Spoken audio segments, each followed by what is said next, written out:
It's a rainy afternoon and baseball practice was canceled, so I thought I'd show you how we roast our green coffee beans.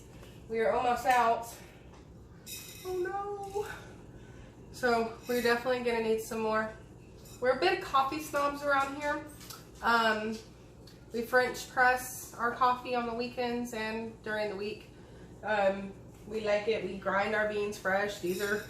I roasted these about 2 weeks ago, so these are about as fresh can get.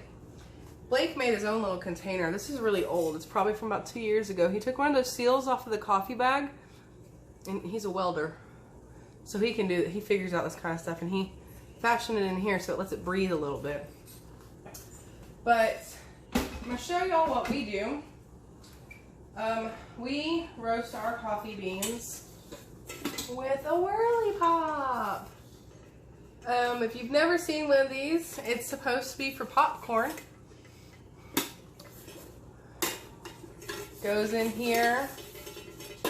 You turn this little handle. I'll show you how this works. You turn this handle and that mechanism moves the popcorn and it keeps it from burning. And guess what? It does the same thing for coffee beans. You can roast green coffee in one of these things. I promise you can. I do it every other Sunday. We get our most recent batch of coffee beans have come from happymugcoffee.com. I will post their link in down below, so if you want to go check them out. Honestly, this has been the best coffee beans that I've gotten so far. We order off the internet because we can't find green coffee beans around here. That's just it. Haven't tried this blend yet. It says it's got subtle notes of walnut, lemon, and cocoa. All the other ones have said it's had subtle notes of different types of fruits. We've never tasted that. We like chocolatey flavored coffees. I still want to taste my coffee, but having that wonderful hint of chocolate afterwards is amazing. Blake swears that he's no longer roasting coffee, that I'm the coffee roaster, because somehow I managed to get it at that perfect roast to where the last few times he's like drinking a cup of hot cocoa. And he loves that. So we really, really have liked our green coffee beans from Happy Coffee, happymugcoffee.com. Give them a check out. But it came not like we were expecting. We've never gotten them just like in a baggie. But it tells you the region it's from. It was just washed after they picked it. And it was at 3,600 altitude. There's no certification. And it just got to the States in May. So it's really fresh coffee. So I'm going to show you how we make this into drinkable coffee beans like this.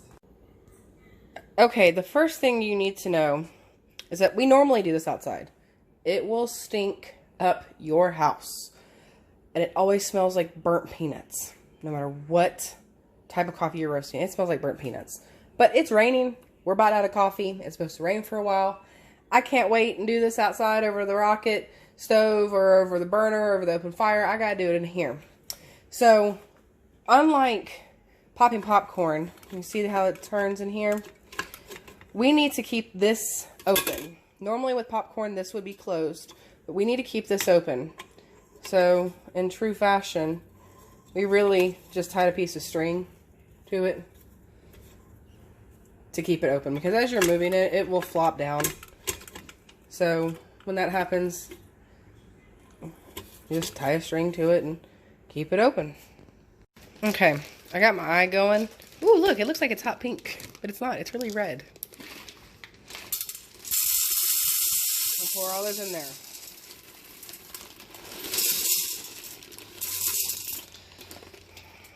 I'm going to keep that bag because we're going to have to use it. Now, I got me a little nook corner over here that I just kind of stand in and prop myself up on. You got to keep that handle turning constantly. And you got to kind of hold on to the handle as you turn it because it will move. Look up.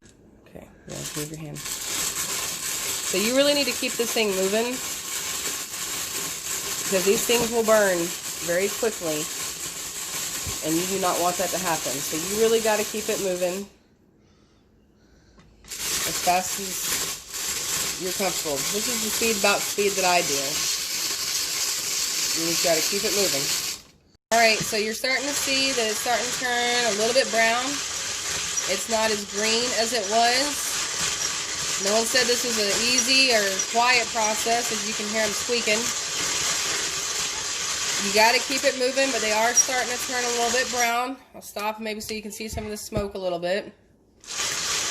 And here in a minute, we're going to start to hearing some popping and cracking. Might be hard to hear the squeak of the Whirley Pop.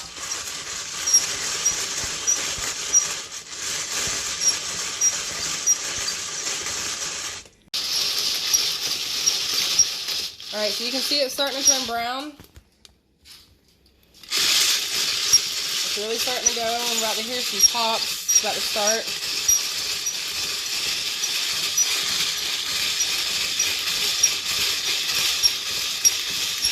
This is when the magic starts to happen. It's been about 5 minutes on high heat. Here we go. You definitely see the There's the first crack. Did y'all hear that? Sorry, my son's filming. He's not really good at holding still.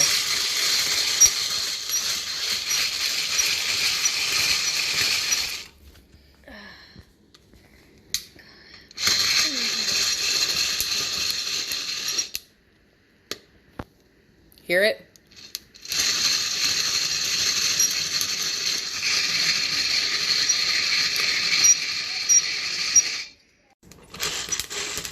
Can you hold it and turn, Jackson? You can hear it cracking a lot now.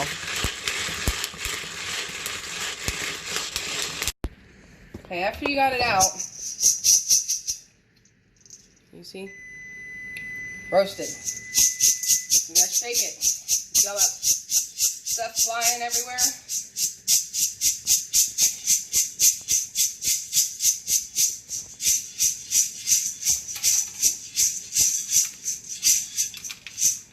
Losing some coffee beans. No, come back.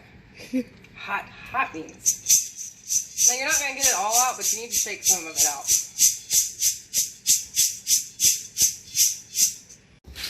After you get them out of the colander, you need to put them on a baking sheet to cool so that they don't burn. So those green beans, they didn't really look like beans before, or coffee beans, but there's one or two left over in here.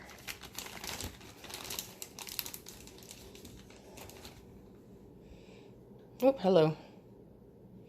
That just became that gorgeousness right there. Isn't that yummy? So I'm gonna let it cool. I'm gonna put it back in the bag because we're gonna transport with it. And I'm gonna wash out my Whirley Pop. If y'all had smell-o-vision, it really smells in here right now. So that is how we roast coffee beans in our Whirley Pop. I know it went a little fast, but that process itself was exactly 9 minutes on high heat on my electric stove. I do high heat because my electric stove is one of those automatic one that turns off by itself if it gets too hot. So it turns off and on and off and on and off and on. And it's really hard to show you how quickly it turns from green to brown to dark brown. And it's a trial and error kind of thing. You got to listen for that first crack. If you go past that second crack, that's when the oil is spilled out from the coffee beans and you're supposed to get those glossy, pretty coffee beans. You actually really don't want that. That means that it's older coffee. And the second crack has happened. And also that second crack is a much stronger coffee, much like maybe Italians would like. Most Americans like medium to dark coffee. Our dark coffee is not true dark coffee. But I'll admit that. I don't want my coffee super, super bitter. I like that little bit coffee taste, and I like those hints of chocolate notes. But that's how we do that. If you have any questions, comment below, give a like, give a subscribe, give a share. We greatly appreciate it, and we will see y'all later.